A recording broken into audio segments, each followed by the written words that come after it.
कांग्रेस जो है महागठबंधन के पैर में जंजीर बन गई। अब 70 उम्मीदवार कांग्रेस के लड़े और कांग्रेस ने 70 सभा भी नहीं किया। क्या कांग्रेस महागठबंधन के पैर की जंजीर बन गई है? क्या कांग्रेस की ज्यादा सीटों की जिद ने हार पक्की कर दी? क्या राहुल, प्रियंका और कांग्रेस की सुस्त रणनीति से महागठबंधन का ख्वाब अधूरा रह गया? ये वो सवाल हैं जो महागठबंधन में सबसे बड़ी पार्टी आरजेडी के राष्ट्रीय उपाध्यक्ष शिवानंद तिवारी पूछ रहे हैं। उनके सवाल सिर्फ कांग्रेस से ज्यादा सीटों पर चुनाव लड़ने को लेकर नहीं, राहुल और प्रियंका पर भी हैं। 3 दिन आप आए, 2-2 सभाएं आपने की। प्रधानमंत्री 3 और 4 सभा कर रहे हैं। प्रधानमंत्री आपसे उम्र में 10 वर्ष बड़े हैं, तो आप 3 सभा क्यों किए भाई? 70, इसका मतलब है कि कांग्रेस पार्टी बिहार के चुनाव को बहुत ही हल्के ढंग से ले रही थी।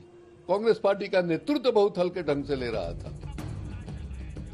बिहार में सत्ता वापसी का ख्वाब देख रहा था महागठबंधन, लेकिन सारी हसरतें अधूरी रहीं। आंकड़ा 122 तक पहुंचने की उम्मीद थी, लेकिन 110 से आगे नहीं बढ़ पाए। सीटों के बंटवारे के समय कांग्रेस 70 सीटें लेकर ही मानी, लेकिन महागठबंधन की पार्टियों में सबसे कम स्ट्राइक रेट कांग्रेस का ही रहा। आरजेडी 144 सीटों पर चुनाव लड़ी, उसे 75 सीटें मिली। आरजेडी का स्ट्राइक रेट 52.1% रहा। दूसरी बड़ी पार्टी कांग्रेस 70 सीटों पर लड़ी, लेकिन जीत सिर्फ 19 पर मिली। उसका स्ट्राइक रेट रहा महज 27.1%। यहाँ तक कि सीपीआईएमएल जैसी पार्टी 19 सीटों पर चुनाव लड़ी, 12 पर जीत हासिल की। उसका स्ट्राइक रेट कांग्रेस से बहुत बेहतर 63.2% रहा।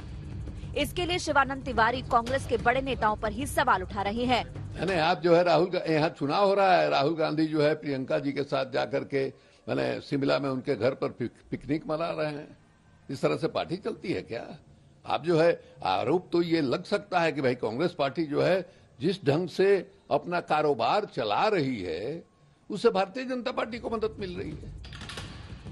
2015 में भी कांग्रेस महागठबंधन का हिस्सा थी। तब पार्टी 41 सीटों पर चुनाव लड़ी थी और 27 सीटें जीती थी। लेकिन इस बार खेल बिगड़ा तो आरजेडी ने कांग्रेस को अन्य राज्यों का भी आईना दिखा दिया।